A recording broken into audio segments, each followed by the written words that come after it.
The endless misinformation from the Israeli state is becoming truly desperate, dangerously desperate, as this latest example really underlines. I mean, I suppose you have a dilemma if your state engaged in brutal collective punishment, which several genocide scholars have described as genocide. What do you do if you've killed around 20,000 people, mostly women and children, injured tens of thousands more, many grievously, displaced most of the entire civilian population, dropped more than 2 Hiroshima bombs worth of explosives on an area the size of East London, visibly laying ruin to much of it? Well, in the case of the Israeli state, the answer is simple. Lie. Muddy the waters, sow doubt and confusion, turn reality up on its head.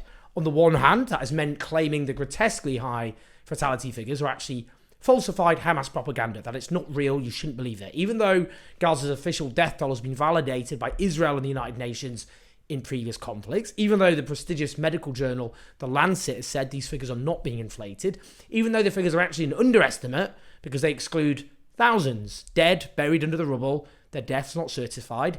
It's also meant claiming grieving Palestinian parents are faking their own babies' deaths by using dolls. The Israeli state has not stinted in its attempt to encourage denialism about the catastrophic human cost of what should rightly be described, at the very least, frankly, as a massacre. But just look at the latest example.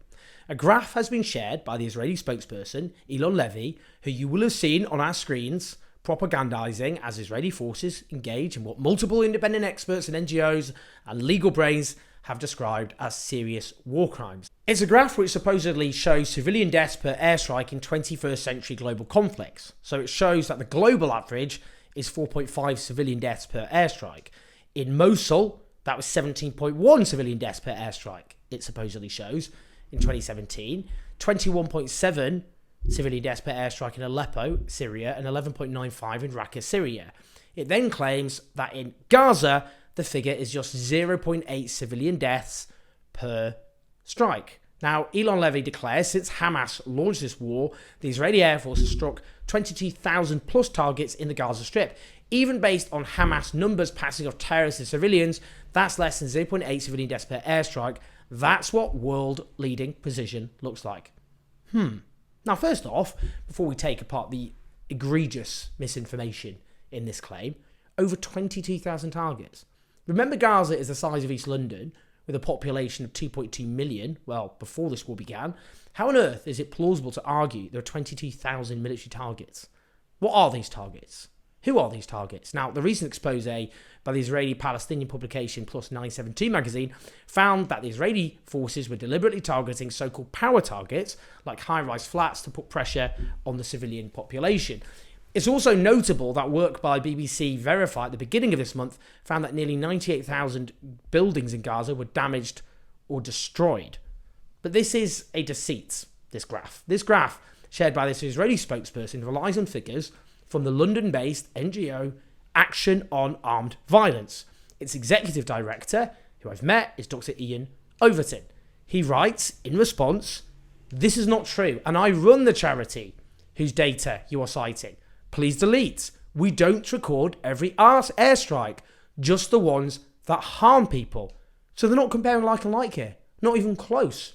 What the dishonest graph does, in Gaza's case, is compare literally every single strike, every single airstrike. Well, in the other cases, it's just every strike which causes recorded harm to people. Now, Eli Kovaz, the so-called Middle East expert in Israel, who published this graph, which was then shared by the Israeli spokesperson, engaged in a conversation with Dr. Overton, refusing to delete the tweet, suggesting a community note instead. Now, as Dr. Overton says, this is first year undergraduate era stuff, though, come on.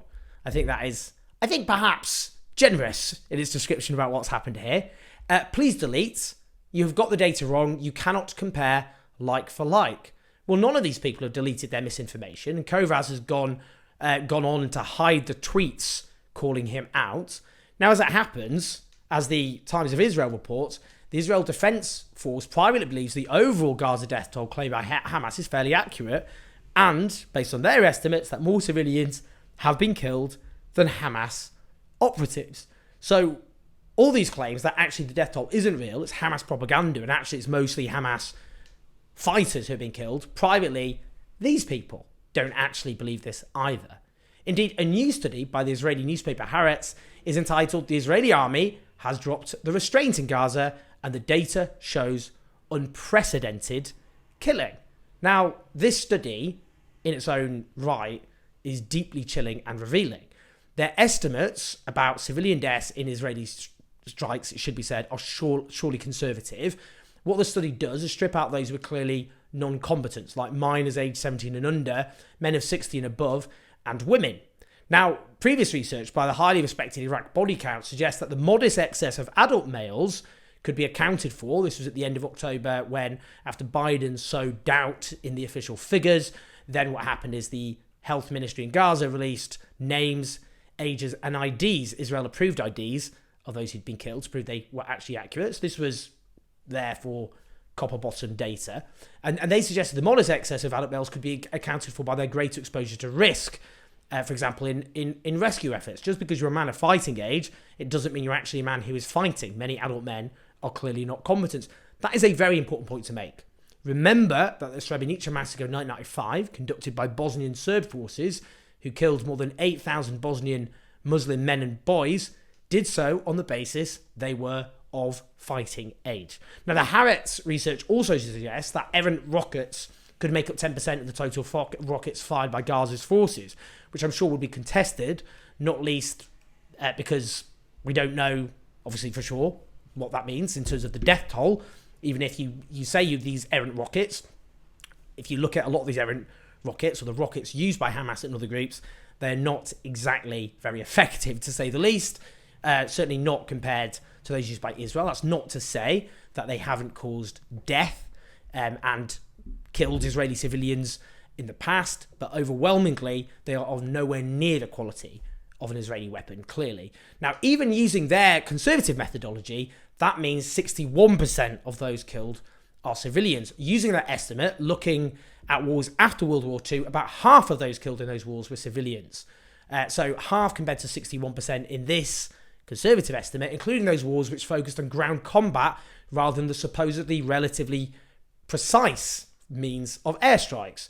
So according to research published by the Financial Times, the devastation of northern Gaza in less than 6 weeks has approached that caused by the carpet bombing of German cities during the Second World War. But note that carpet bombing was over several years. Obviously, the war, World War II, went on for 6 years. Not all of that obviously involved bombing of cities, but it did include several years.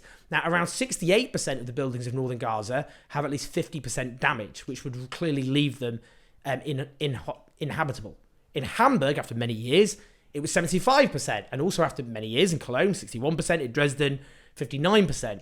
Now, there are precedents often conjured up by Israeli apologists.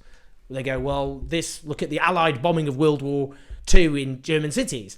Well, again, as we've said, this is in a much shorter space of time. Notably also, that was before the Geneva Conventions were established after World War II, which forbid, for example, the collective punishment of civilians. The firebombing of Dresden would be classed as a war crime by our current modern standards. But let's be clear, Nazi Germany was a military superpower, which had conquered almost the entire European continent, slaughtered tens of millions of people. Gaza is a tiny strip, which isn't even an independent state. It's been subjected to the longest siege in modern history. It's under international law. It's regarded as being under occupation because everything that comes in and out is controlled by another power, as well as its airspace, its sea, and so on. It has a primitive military capacity. Notes the Hamas-led attack on 7th of October, in which terrible atrocities were committed, including the killing of so many civilians. We need more clarity about that. There is no defence for what happened there. That attack on civilians is never a justification for killing civilians. It was mostly done via handheld weapons and made possible because the Israeli government had left its southern communities undefended, something which has united Israeli society, whatever people think about politics there, in anger. Now, the carpet bombing cannot be compared, in the case of Gaza, in any way to a military superpower, which nearly did establish near total control over an entire continent with huge resources and firepower, which had devastated almost the entire continent. Now, we have to put all of this in the context, by the way, of revelations from the Israeli newspaper Israel Hayom, seen as a de facto Benjamin Netanyahu mouthpiece, which claimed last week the Israeli Prime Minister tasked his top advisor with plans to thin the Palestinian population in Gaza to a minimum by using the pressure of war and humanitarian crisis to drive the population out as refugees. That's called ethnic cleansing. Indeed, note that the UN has declared that half of Gaza's population is starving, with 9 out of 10 citizens unable to eat every day, with conditions in Gaza making deliveries nearly impossible. We've seen, some of us, and more of us need to see this, as harrowing as it is, footage of Palestinians waiting in line to get a handful of flour from the United Nations Relief and Works Agency for Palestine. This is chilling beyond belief and speaks of a humanitarian calamity which is spiralling rapidly, desperately out of control. That's why those of us with a platform have to keep speaking out. This is an atrocity, I think, of historic proportions. I'll keep using this platform as best I can to shed a light on misinformation, to provide a platform to the voices we need to be hearing from right now, to shed a light on the atrocities being committed with the full support of Western states and so much of our media. So do share this video, press like and subscribe to help get the word out. You can keep the show on the road on patreon.com/OJS84, and you can listen to us on the podcast. I'll speak to you soon.